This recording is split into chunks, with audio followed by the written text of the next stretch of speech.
Bonsoir. Bonsoir. Un petit verre de rouge? Oui, tout de suite.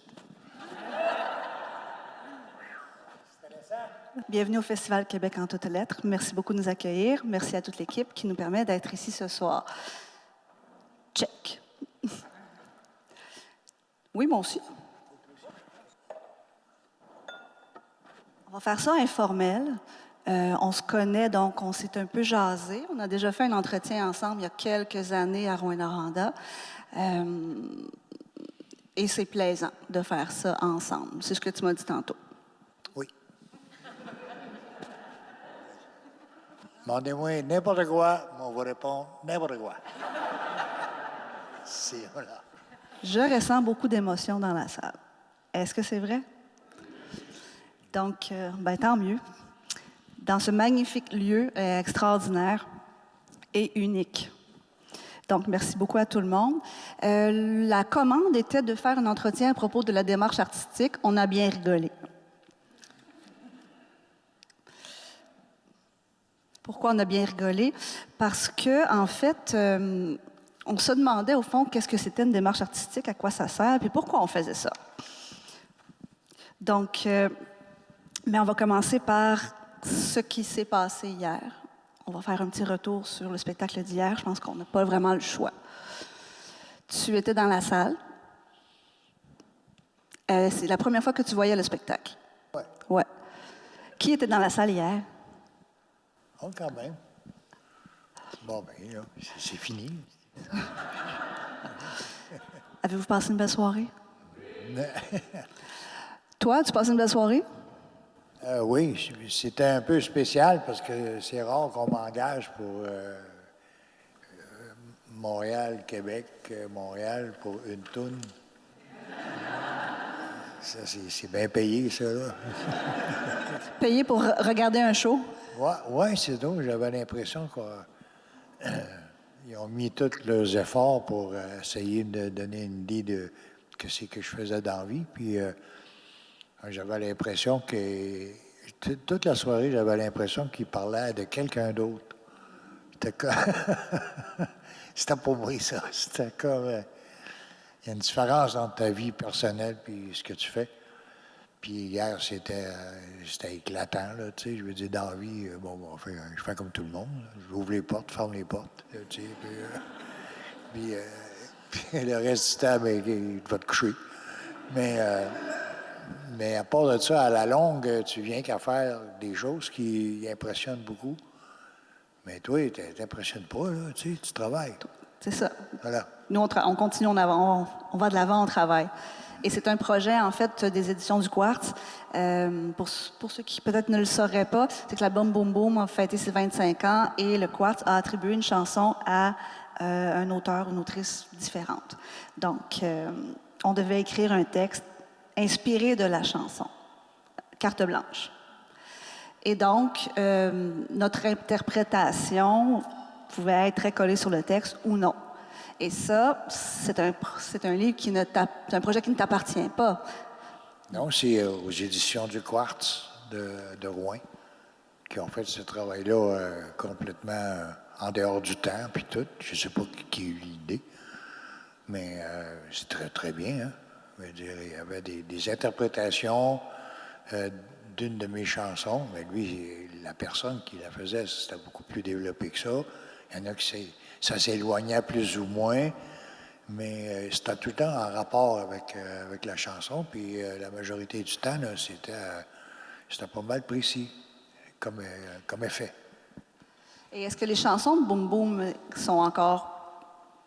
Nous, on les porte depuis vraiment super longtemps, mais toi, est-ce que tu les revisites? Est-ce que tu les as revisitées en prévision du spectacle que tu allais voir? Je n'avais préparé 3 ou 4, mais ça date quand même de 15 ans, là. Hein? Une quinzaine d'années. Tu te rappelles pas tout ce que tu as fait il y a 15 ans, là, tu sais. C'est un peu ingrat, en fait. Ouais, mais c'était le fun. Parce que moi, je riais en réapprenant mon stock. Il y a des chansons, d'ailleurs, que dans dans mon tour de chant, si on veut dire, ben, il y a des chansons que je répète toujours, hein, que je fais toujours boum boum à chaque spectacle. Va toujours y avoir l'Étoile du Nord. J'y garde. Puis voilà, ça a donné ça. C'était bien, hein? On va voir. Je ne sais pas s'ils en ont vendu assez là, pour rentrer dans leur frais. Là. Question pertinente que nous poserons à qui de droit. Oui, OK. La dame du quartz, est-elle ici à soir? Non, elle est partie à Sherbrooke. Marie-Noël Blais, oui, elle est partie à Sherbrooke pour le Salon du Livre. On aurait pu lui demander. Nous lui demanderons. Je reviens maintenant sur la démarche artistique. En fait, nous, on s'est bien marré parce qu'au fond, les démarches artistiques, on fait ça quand on écrit une demande de subvention. Et on est parti sur le sujet d'une démarche artistique, c'est ce qu'on fait quand on regarde en arrière, right? Pour certaines personnes, dont nous. Et là, tu es parti sur la boule de laine. La boule de laine. Oui, la boule de laine qui traîne à terre, qui roule, qui ramasse sa poussière sans le savoir, qui n'a aucune idée de ce qu'il fait, ou, tu sais. Puis, à un moment donné, mais ça vient qu'à produire un effet, que le monde se retrouve là-dedans. Je ne sais pas comment, je ne sais pas pourquoi. Je connais pas la genèse d'aucune de mes tunes. Je ne sais pas comment ça a commencé, comment ça finit, à quel moment je suis allé au piano, à quel moment je suis revenu. Tout ça, c'est flou. C'est très, très flou. Puis c'est la boule de laine qui roule tout le temps. Mais je suis incapable de décrire exactement ce que c'est. Probablement qu'ici, il y en a qui savent plus que moi, là. Mais je suis pas... c'est pas ma spécialité, là. Mais là. Oui, Parce que c'était une époque aussi, j'avais... quand j'ai commencé tard, j'avais à écrire des chansons, là, j'avais 25 ans, ce qui est assez tard. Puis c'est par la force des choses, parce que j'avais tout raté, tout ce qui était avant. C'est simple. Puis même ça traînait un peu, ça voulait pas mourir. Puis contrairement à, comment dire, l'adage qui dit que nul n'est prophète en son pays, mais c'est pas moi, là. Pas tout. Clairement pas. Ouais. Moi, je pense que si tu veux avoir un certain succès dans la vie, il faut que tu commences par charmer ta sœur et ton voisin. Oui, c'est ça. On parlait du secret d'une bonne toune. Et puis, ta réponse a été celle-là. Puis là, ça a commencé à Rouen. Je faisais un show, il y avait 10 personnes. Puis après ça, souvent, c'était dans des maisons privées, des parties. Ils m'engageaient. J'allais faire mon show, puis je revenais. Après ça, il y avait une autre party. Puis là, je m'apercevais qu'il y a plus de monde à chaque fois. Ouais. Ça fait que quand je suis parti de Rouen, j'avais comme... j'ai dit, si ça marche ailleurs, ça va aller. Là, c'était pas sûr, là, parce que là, j'avais le même langage que les gens là-bas, la même vision des choses, la même vie. Puis j'ai dit, bon, mais si ça fait ailleurs, on verra bien. Mais en partant de Rouen, j'avais beaucoup confiance d'en arriver à quelque part plus loin que Rouen. Je fais du coq à l'âne. Quitter Rouen, partir faire de la musique, ça m'a fait penser au financement. Donc, comment on finance un album dans ces années-là quand on n'a pas d'argent, il n'y a pas vraiment de programme. Et on a parlé des campagnes de sociofinancement dans ton char. Oui. Donc, tu as vendu des promesses. J'ai vendu des promesses. Exactement le terme. C'était, à l'époque, faire un album, c'était pas évident, là, tu sais, c'était pas, il n'y a personne qui voulait de ça, là. Puis, à un moment donné, de défaite en défaite, jusqu'à la victoire totale, je suis arrivé à produire un album. Avec l'aide de ceux qui se déplaçaient pour venir me voir. Ça, il ne faut pas oublier ça. Tu sais, moi, dans ma vie comme artiste, j'ai jamais demandé aucune subvention. Jamais. Puis j'espère de ne pas avoir à le faire. J'ai demandé une subvention quand j'aurais pas de quoi manger. Mais ça... puis chez drôle, c'est peut-être la plus grande fierté que j'ai dans ma vie. C'est vraiment les gens directement qui m'ont aidé à faire la vie que je mène aujourd'hui. Puis tu ne peux pas demander plus, cet artiste-là. Est-ce que je fais un petit détour? Est-ce que ça vient avec une responsabilité? Ou simplement de la gratitude? Non, parce que ceux qui m'aidaient, ils étaient aussi irresponsables que moi. C'était pas l'enjeu. Donc, tu as été inspiré d'un countryman du Minnesota. C'est-tu vrai? Oui, c'est ça. Un gars du Minnesota qui vendait des promesses aussi. Oui. C'était un gars qui, il travaillait dans une radio. Puis moi, je n'avais pas de radio, là, mais il travaillait dans une radio, puis il a commencé à demander de l'argent en promesse, comme tu dis. Le monde arrivait, il donnait de l'argent, puis lui, il leur promettait d'arriver avec un album, puis ça marche. Ça a marché. Ça fait que je suis parti de là, puis c'était à l'époque où est-ce que 84, 85, moi, je travaillais au sein d'un album, d'un groupe, Abitibi. Puis, finalement, ça n'a pas marché. On n'a pas trouvé quelqu'un. J'ai jamais trouvé personne, d'ailleurs, là-dedans. On n'a pas trouvé de gérant, on n'a pas trouvé rien. On s'organisait, on était sur le BS à Montréal, puis il n'y a rien qui arrivait, là. Dans ce temps-là, les producteurs ou ceux qui travaillaient dans le milieu de la musique cherchaient des pitounes de 13-14 ans. Ils mettaient tout leur argent là-dessus, puis il n'y avait rien d'autre, là.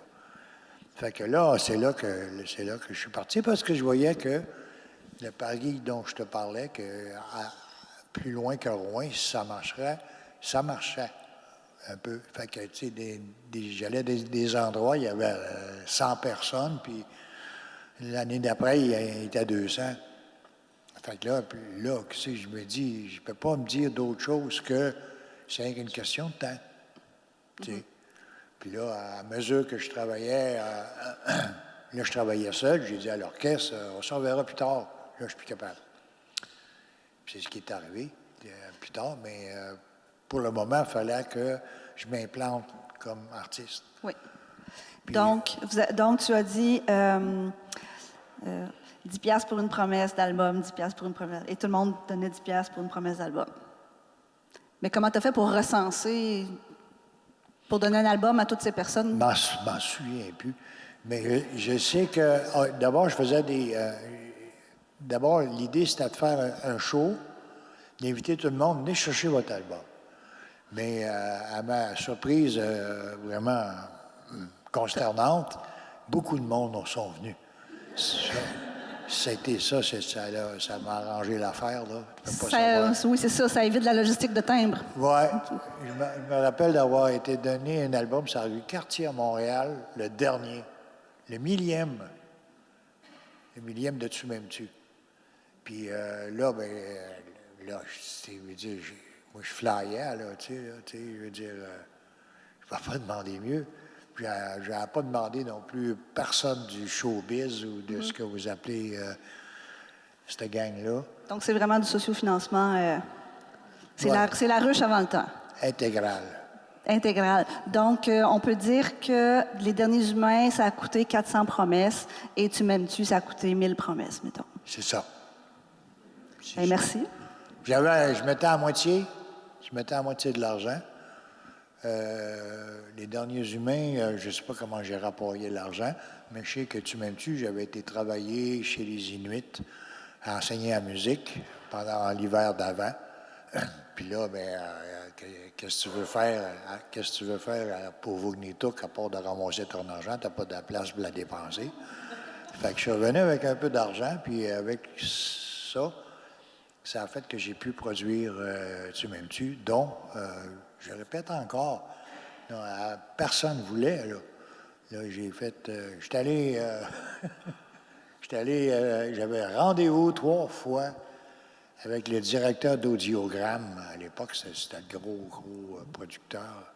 3 fois que j'ai eu rendez-vous avec lui, je suis rendu à son bureau, 3 fois il n'était pas là.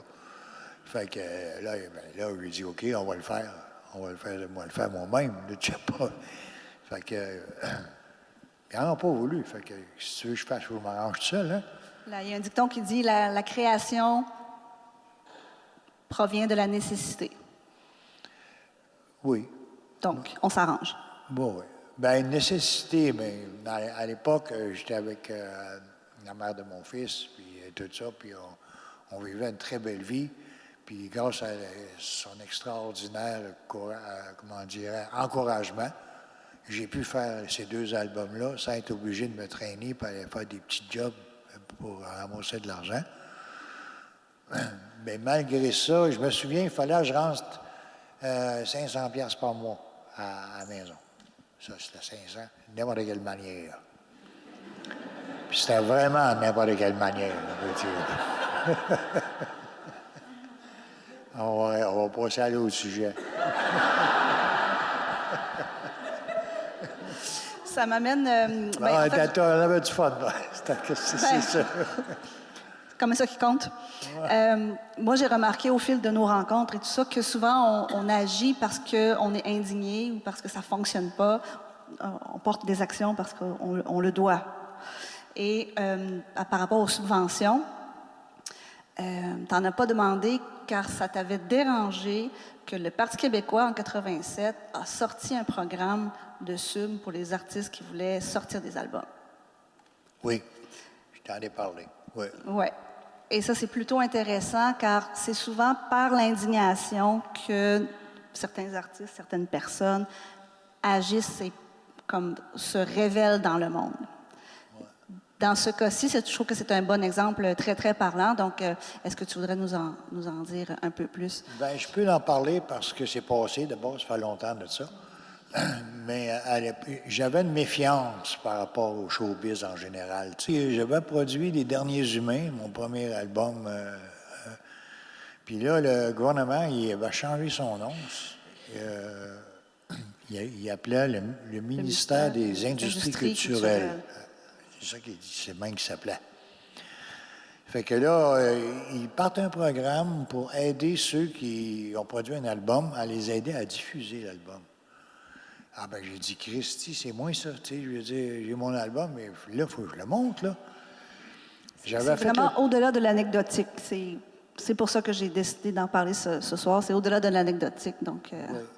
Puis là, ils sortent un programme, donnent 10 000 $ pour faire la diffusion de l'album. Ben, j'ai dit, moi, je suis en plein ce gars-là, là, tu sais, je veux dire, j'ai plus une scène, j'ai fait l'album. Puis il faut que je la diffuse. Puis j'avais fait le tour du Québec aussi. Là. J'avais joué à Sherbrooke, pas encore en Gaspésie. Oui, je pense que oui, ouais. En tout cas, j'avais fait le tour du Québec, puis j'avais du monde qui venait voir mon show toutes les années ou tous les 2 ans. Ben, j'ai dit, c'est ça que ça va prendre. Ça fait que là, j'applique. Je demande 1000 $, 10 fois 1000 $ pour me mettre dans 10 journaux régionaux. Le Trois-Rivières, le journal de Trois-Rivières, de Sherbrooke, de partout. Une annonce disant que Les Derniers Humains sont sortis, si vous voulez aller le chercher. Il est à tel magasin. J'avais pas de distributeur. À tel magasin, il y avait. Puis c'est ça que je proposais. Moi, je trouvais ça, dans la circonstance, je trouvais ça que c'était correct. Tu sais, je veux dire, c'était parfait pour moi. Fait que là, j'envoie ça, puis ils me disent non. Ben là, je suis venu un peu... mais là, c'est pas moi, c'est qui? Tu sais, là, il y a pas mal d'argent là-dedans. Fait que là, j'appelle, j'ai dit, je voulais savoir, c'est peut-être pas de mes affaires, mais tu sais, c'est de l'argent public, hein? Fait que j'aimerais ça savoir qui l'a eu. Fait que le gars à Québec, il voulait pas me le dire. Il disait que c'était des compagnies, des industries culturelles. C'était des compagnies qui... C'est là que ça sort de l'anecdote, les amis. Voilà. C'est l'industrie culturelle, donc c'est des compagnies, donc c'est privé, puis que tu retournes chez vous, puis recommence. Fait que là, Je viens chez nous, puis à un moment donné, il me passe une idée à travers la tête. J'ai dit, non, ça marche pas, ça, cette affaire-là. Tu sais, moi, je veux savoir qui l'a eu. Tu sais, si c'est, je sais pas, moi, Plume, ou ben non, si c'était ceux avec qui je travaillais à l'époque, Steve Faulkner, j'aurais compris. Là, j'appelle Faulkner, j'ai dit, t'as-tu reçu de l'argent? Là, tu fais ta application? Il dit, j'ai rien reçu. Puis là, qu'est-ce qu'il y avait? Il y avait une chanteuse aussi, on ne la voit plus aujourd'hui, je ne sais plus ce qu'elle est rendue. Elle était hot à l'époque, là. J'ai perdu son nom.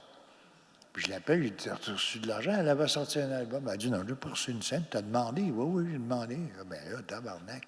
C'est quoi, là? Ben, je suis monté à Québec. J'étais allé dans le bureau, puis j'ai demandé. J'ai dit, moi, là, je veux savoir c'est qui l'a eu, cet argent-là. Il dit, j'ai pas le droit de te le dire. Ben, je dis, oui, c'est bien grave. Ben, moi, là, ça ne marche pas, là. M'en va en justice. Là, il m'a pas ça, là. J'ai dit, moi, je vais appeler, comment ça s'appelle, le département des affaires qu'ils ne veulent pas te dire, là. Le département des affaires qu'ils ne veulent pas te dire. Ouais. C'est noté. Comment ça s'appelle, ça? Ouais. Fait que là... L'as-tu su, finalement? Ah oui, là, il est obligé de me le dire. Il m'a donné le nom des compagnies.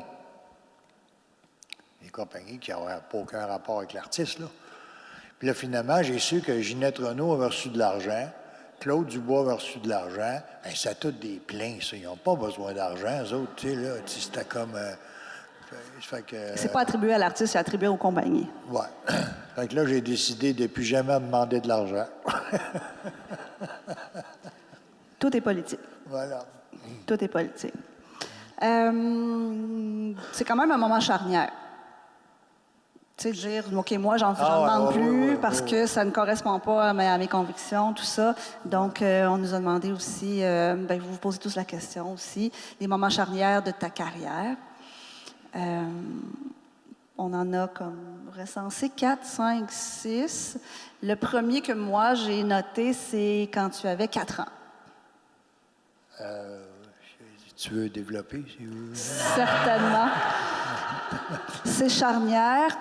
Tu étais devant le piano et tu as dit à ta mère...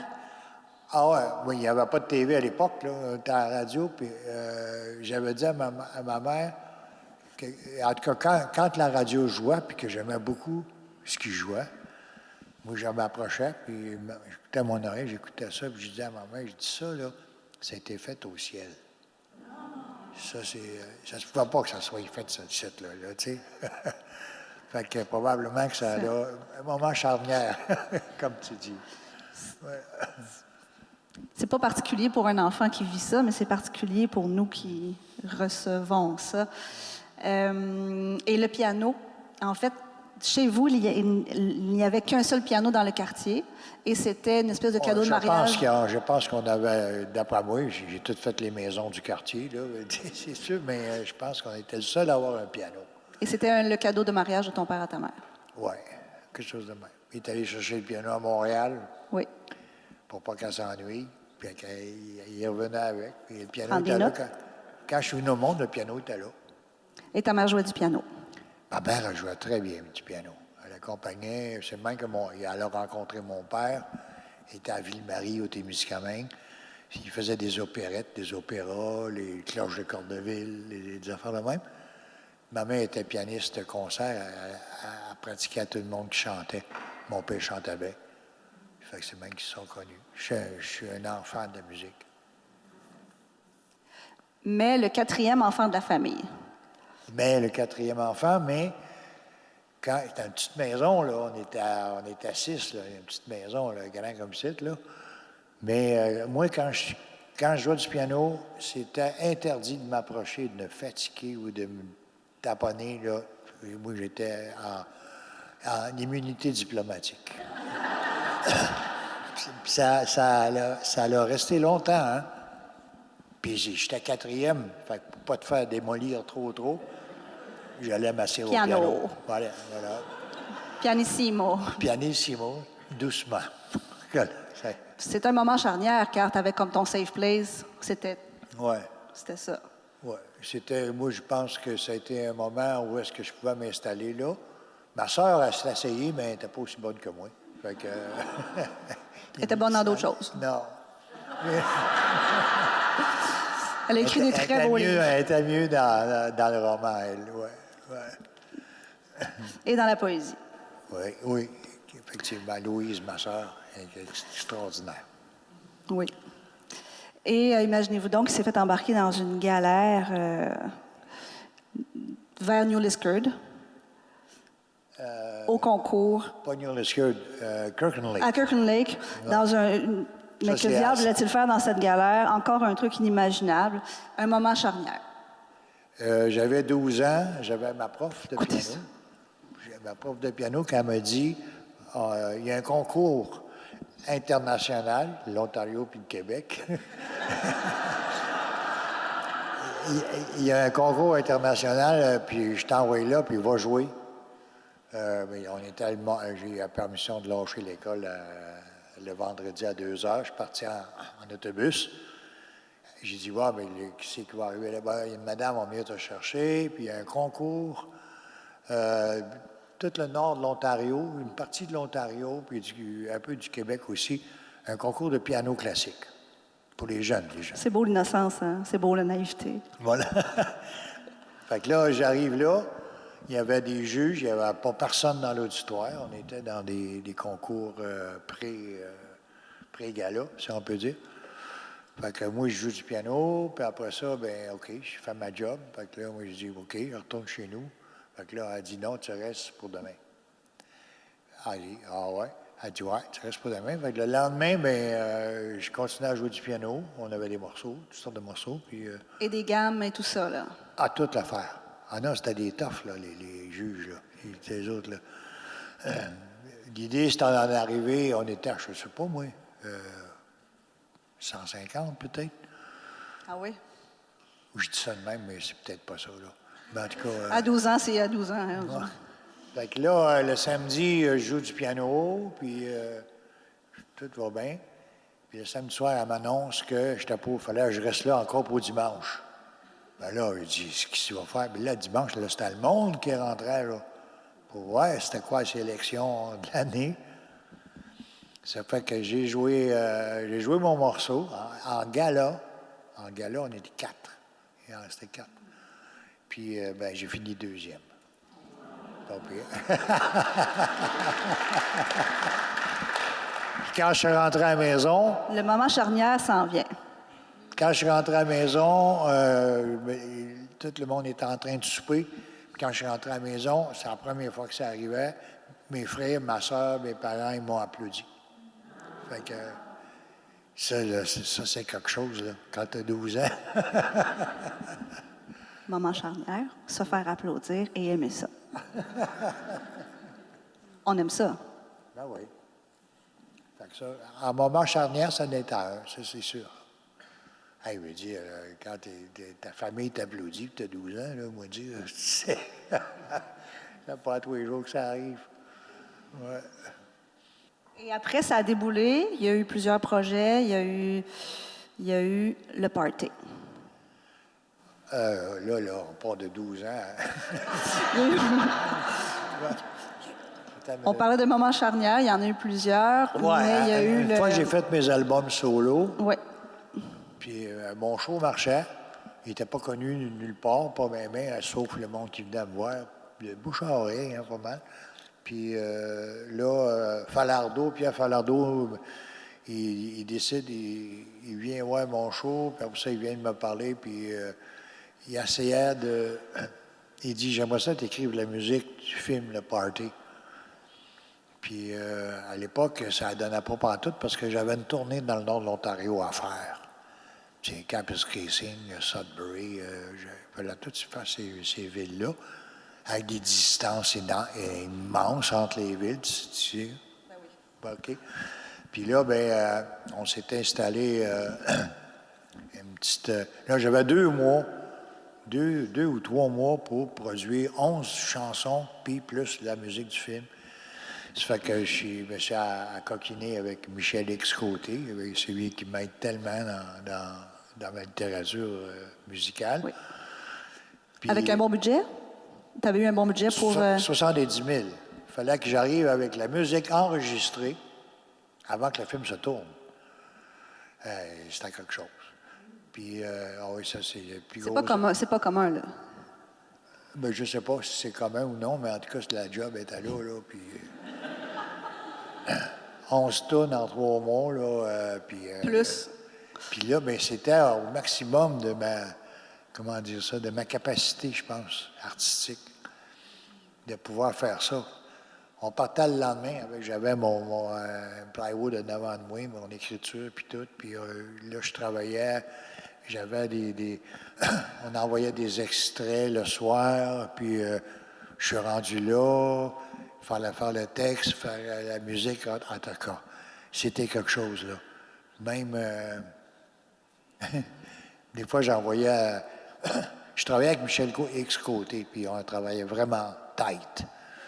Et on écrivait le jour, j'y envoyais ça, puis le lendemain, il me renvoyait pour finir la toune, telle affaire, puis on arrive à Hearst, en Ontario, puis à l'hôtel, vers 5 heures l'après-midi, puis là, j'arrive au guichet, puis la madame, elle me donne une feuille, elle dit que tu avais reçu ça aujourd'hui. C'était la suite, la finale du film de party, le Screw. Grace, toi le cul, Screw, j'essaye ma barre à clou. Michel X Côté. C'était ça que madame, elle me donne. Elle dit... j'ai dit, je vais vous expliquer, madame. Elle dit, laisse faire, laisse faire. Finalement, on a fait ce film-là comme ça. Ça collait, ça collait. Ah ouais? Ben c'est ça, là, en fait, le party, ça a vraiment fait décoller quelque chose. Avec là, Lou Babin. On dirait que les journalistes sont réveillés. Là. Ils ont dit, Ouais. c'est qui a écrit cette musique-là, puis Ouais. tout ça. Lui, il m'avait défendu contre les producteurs du film. Richard Desjardins ne connaissait pas, eux autres. Il aurait préféré les plus connus. Puis finalement, mais il a réussi à m'imposer. Falardeau. Falardeau, hein. Puis voilà, ça a fait ça. Puis quand c'est sorti, ça, c'était en 90, 89, là. Quand ça a sorti, c'est comme la communauté journalistique qui ont resté surpris, qui ne me connaissaient pas. Pourtant, j'étais allé leur porter des disques sur le bureau 3 fois. Puis ça veut pas dire qu'ils te connaissent ça. là, ça a parti. Puis dans la foulée de cette année-là, le Festival d'été de Québec, ben j'ai gagné le prix. Tu as gagné le Grand Prix du Festival d'été de Québec. Donc, il y a eu comme un build-up assez rapide. Oui. Et Lou Babin qui chante, Oui. ça, c'est épique. Le cœur est un oiseau, vient de là. Puis là, aujourd'hui, tout le monde enterre le monde avec cette chanson-là. C'était pas ça l'idée, pas en tout. Oh, c'est ça. C'est par en haut, c'est pas par en bas. Ouais, par en haut. Donc là, ça s'est mis à débouler. Et là, après, tu t'as fait quoi? Après le Grand Prix, après le party, après ça? Ouais, j'ai pris du slack. J'étais allé en Europe. J'ai essayé en Europe. Il y avait des bons contacts, puis tout. Puis ça marchait bien. Mais à un moment donné, j'étais comme épuisé. Puis, tu sais, il veut dire, quand tu fais une tournée en Europe, c'était un soir après l'autre, dans toutes les villes différentes. À un moment donné, tu te réveilles à 4 heures du matin, tu n'as absolument aucune crise d'idée où ce que t'es. Ça te prend 10 minutes avant de t'en apercevoir. Puis là, je dis, c'est pas une vie, ça, cette affaire-là. Fait que là, j'ai arrêté. Puis là, après ça, ben, j'ai rappelé la gang de Abitibi. J'ai dit, À ce moment-là, OK, let's go, on fait un album, puis on fait une tournée. Puis voilà, ça a parti. Ça a été, Chaud d'été la nuit. Chaud d'été la nuit. À mon point de vue, à moi, le meilleur album de toutes. De tous les temps. Ah! C'est simplement mon avis. OK. Question que plusieurs personnes posent aux artistes, aux auteurs, compositeurs, interprètes. Je n'y ferai pas exception. Est-ce que les paroles viennent avant ou l'inverse? Comment ça se passe pour toi? Aucune idée. J'essaie de façon très, très générale, tu sais, je travaille toujours sur trois tunes en même temps. Une comique, qui vient d'Abitibi, il faut rire, être comique. Une sérieuse, une grosse sérieuse, là, tu sais. Puis une plus romantale. Romantal? Ouais. Puis c'est... Puis je travaille sur les trois, pour me reposer aussi. J'ai dit, je travaille pas, sur une tourne à pu finir. C'est rare, en tout cas. J'ai trois habituellement. Là, je n'ai moins, là, je n'ai deux. Mais là, même des fois, je n'ai zéro. Des fois, j'oublie que j'ai fait ça. C'est vrai. Fait que, Je comprends ça. ouais, Donc, tu as comme 3 tables de travail. c'est en même temps. C'est à la même table. Puis tu y vas, tu picoches là-dedans. Ben oui, même des fois, je prends une phrase dans l'un, la mets dans l'autre, puis ça m'amuse. Puis, quand une tourne arrive, d'abord, écrire de la musique, c'est pas pire, tu sais, je veux dire, ça a une certaine continuité en soi. Tu passes un thème, tu gardes ton thème, tu vas jusqu'à la fin. Mais écrire le texte, ça, c'est plus dur, ça. C'est plus personnel. Le monde pense que c'est toi. Tu sais, ils te demandent pas ça sur la musique, là, tu sais, là, mais le monde pense que c'est toi qui as vécu ça. Tu sais, si j'avais vécu tout ce que j'ai écrit, emprunter quelque chose. Mais en général, le texte, c'est plus long. Mais quand tu sens que, si tu continues à faire de la musique, quand tu sens qu'il y a comme un rapprochement qui se fait entre les deux, mais là, tu vas travailler plus dans ce sens-là. Ben, en général, je travaille sur la poésie. En premier, je cherche des punchs. Puis des fois, c'est pas moi qui les invente, je les trouve partout. Des fois, il y a une expression tu peux l'entendre à Gaspé, puis 3 semaines après à Gatineau, puis tu dis, ah, ça c'est nouveau, il y a quelque chose, là, tu sais. Ça fait que un punchline, puis à partir du punchline, tu écris en descendant, de façon générale, là, tu sais. Fait que c'est un peu comme ça, pour en arriver, quand tu les joues, mais ça a un effet, l'effet est là. Oui. Voilà. Donc, on décline. On a le punch, on le décline, on le ramène vers son rap. Ouais. Là, faut que tu amènes la chose, mais là, tu amènes la chose, puis là, faut que tu penses que ça monte, là. Voilà. Est-ce qu'il y a des sujets dont tu refuses de parler? En avez-vous? Pardon? L'erreur boréale, c'est un détail, ça. Non, l'erreur boréale est arrivée une fois que me suis regroupé autour de mes musiciens. Le show était la nuit. On a fait une tournée du Québec extraordinaire. On a fait toutes les salles de spectacle possibles. Puis, à un moment donné, je me suis retourné, je suis revenu solo parce qu'il n'y a plus de place. On aurait pu retourner, mais les gars, ils nous offraient la moitié moins. Puis j'ai refusé ça. Je savais que ça, c'était la pire affaire à faire. Là. La chicane aurait pogné dans l'orchestre. Là. Puis j'ai dit, t'es payé moitié parce que tu as eu du succès. Tu sais. Puis on avait aussi, à Abitibi, on avait comme des drôles de... Il y avait des groupes qui revenaient comme nous autres aussi. Des groupes comme Beau Dommage qui faisaient... Un comeback, là, oui. Un comeback. Ouais. Mais eux autres, le gérant, ils obligeaient le diffuseur d'acheter 2 shows.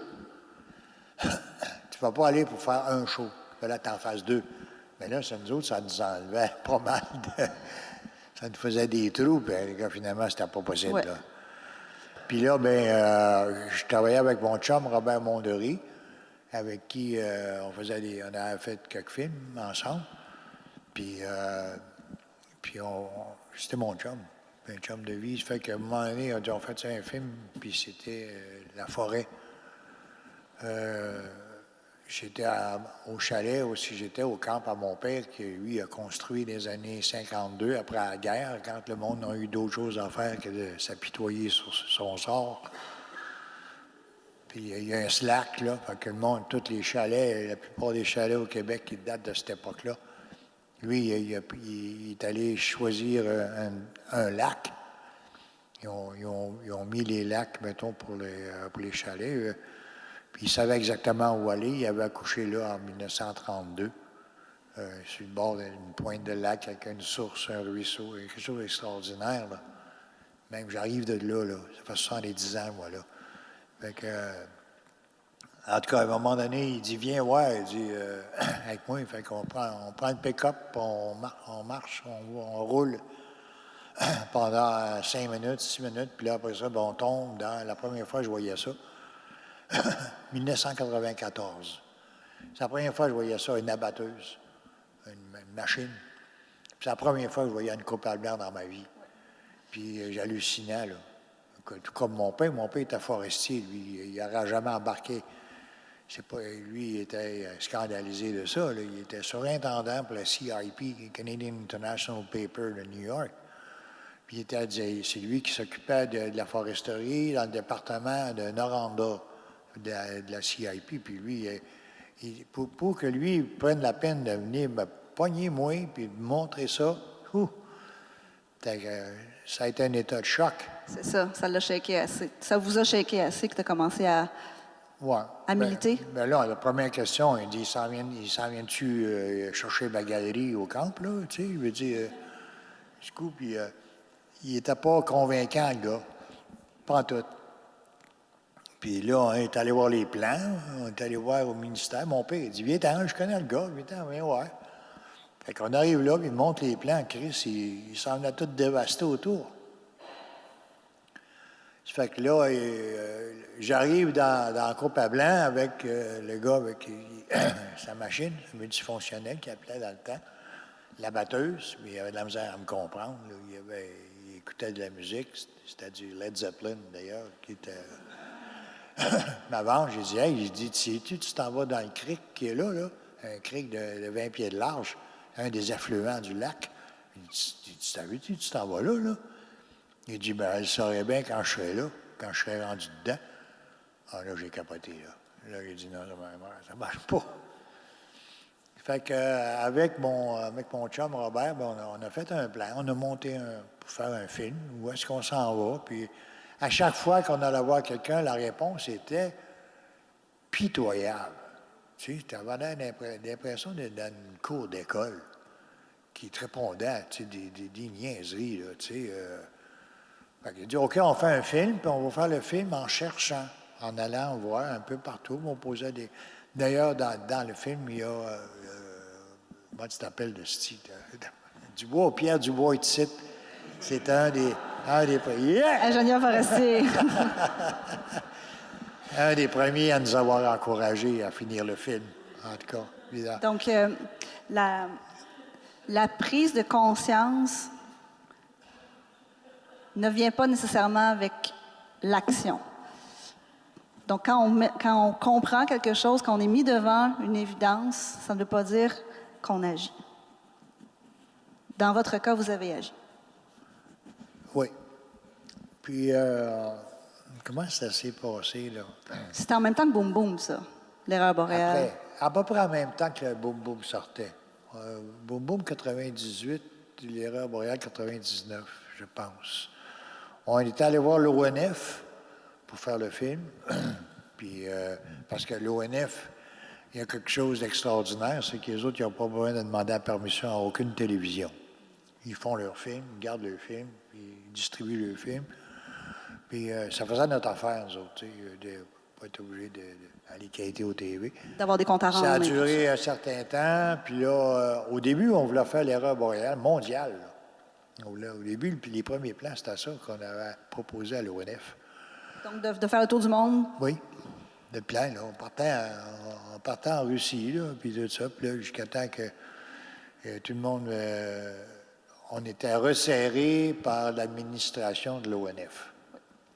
Puis là, à un moment donné, on s'est dit... Là, je dis, finalement, on fait un film, mais ils disent le last cut, la signature finale après le montage, c'est qui l'a? Bien, il dit, c'est l'ONF. Mais je dis non, parce que c'est trop hot ce qui se passe là. Je pense qu'on est rendu dans le film là, que les interférences politiques ça vont être trop fortes. Là. On fera pas le film qu'on veut, là. Je sais pas. Puis ça ne marchait pas. On me disait, tu pars de Mandchourie, puis tu t'en vas ensuite en Suède. Check ta caméra, hein. Je veux dire. Fait qu'on s'est associé, on a gardé l'ONF, puis on s'est associé avec l'ARCPAV, une coopérative. Oui. Puis avec eux autres, on a fini le film. On est resté au Québec, puis on a bien fait. Et vous ne pensiez pas que le film allait être diffusé autant? Oh non. Surprise. Surprise totale. Ben, tu sais, on a eu du fun à faire ce film-là, là. On riait tout le temps. Puis c'est vrai, tu sais, on avait du... Ça paraît pas dans le film. Ça paraît pas dans le film, pas en tout. Mais on a eu... les découvertes qu'on faisait nous étonnaient. Tu sais, il disait, je me rappelle, il disait à mon père, ne vous inquiétez pas, M. Desjardins, ce que vous voyez là, dans 20 ans, ça va être exactement pareil. Tu sais, là, Chris, mon père, il avait répondu, on ne l'a pas su qu'il avait. Mon père, il avait dit, il dit, bien de valeur, mais il dit, dans 20 ans, je ne serai pas ici pour te pendre. Fait que là, ouais, hein? Le sens de la formule, je pense que ça vient du paternel. Fait que, on a fait le film. On a eu le last cut. Oui. C'est nous autres qui a eu la dernière signature, fait que personne ne pouvait y toucher. Puis on pensait que ça jouerait peut-être à Radio-Québec un mardi soir à 11 h à l'université ou quelque chose de même. Mais non. La première projection qu'on a faite du film devant les journalistes à Montréal, il était peut-être une trentaine. On arrive le film. Quelle a été la réaction? Il était... C'est pas mal ça. qui était... C'était pareil comme si le film continuait. Zéro réaction. Zéro réaction. Moi, j'étais avec Robert, il dit, Chris, ça vient-tu de manquer notre shot, nous autres, là? En fait, il était tétanisé. Il était gelé, raide, c'ti. Puis, il croyait, il y en a la moitié qui ne croyaient rien là-dedans, là. Ne croyaient pas ce que c'était, ça, cette affaire-là. Tu sais, je veux dire, à l'époque, on se promenait le long des chemins, surtout dans le nord. On voyait des bordures de 60 pieds, puis la coupe à blanc commençait. Mais le monde ne se posait pas trop la question. Ils ont d'autres problèmes dans la vie, d'abord. Tu sais, fait que là, à un moment donné, j'ai aperçu que de la lisière de bois de 60 pieds, il y en avait pas mal. Si je vous suggère à tous de prendre des photos aériennes, de regarder des photos aériennes de ce qui se passe au Québec, entre autres choses. Là. Bien là, on a commencé à produire l'Erreur boréale numéro 2, 25 ans plus tard. Avec une date de sortie... Non, pas de ça. Laisse-moi dormir. Avec plaisir. Je tiens à mentionner que les éditions du Quartz vont sortir une anthologie. Peut-être, éventuellement. Il y a des projets dans les cartons. Est-ce que toi, tu as d'autres projets dans les cartons? Ben, j'ai le film, l'Erreur boréale numéro 2, c'est pas rien, là. Je vais faire ça avec l'Action boréale, notre mouvement, qu'on a créé il y a 25 ans. C'est un petit mouvement, tu sais, c'est quand même 2000 personnes. 2000 personnes en Abitibi, mais on travaille, on est 6, on travaille tout le temps, un peu chaque jour. Tu sais, on n'a pas des jobs à finir, là. Puis on tient à aller ce mouvement-là, puis on est des gens de gardiens du territoire aussi. Puis quand il y a quelque chose qui ne va pas, bien, on le fait savoir. J'adore faire ça. Puis... Je vous invite à vous abonner. C'est 5 $. Je pense que c'est 20 $ pour être membre. Mais là, on a monté ça aujourd'hui. Quelle bonne idée. C'est vrai? Quelle bonne idée. On est rendu à combien? 25. Parfait. Qui dit mieux? Qui dit mieux? C'est pas passé encore en CA, mais 25 piastres par année ou 50 piastres pour 3 ans.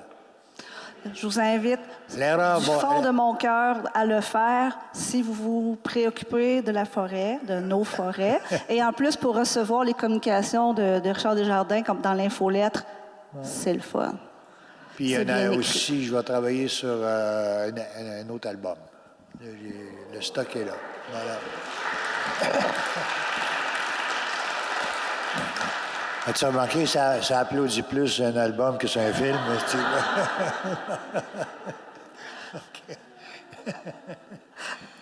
Un album solo? Ou un album de collaboration? Toutes sortes d'affaires. Toutes sortes d'affaires. Des restants de tunes. Ah oui, c'est combien la promesse? 100 piastres la promesse. Hein? C'est combien la promesse? Oh, la promesse? Oui, 100 piastres. 100 piastres. C'est parti. Donc, vous allez voir Nathalie pour les promesses. On prend les noms, les numéros de téléphone, et puis on prend Interact. Pas pire, celle-là. OK. Donc, je pense qu'on est rendu à la... Avez-vous passé une belle soirée?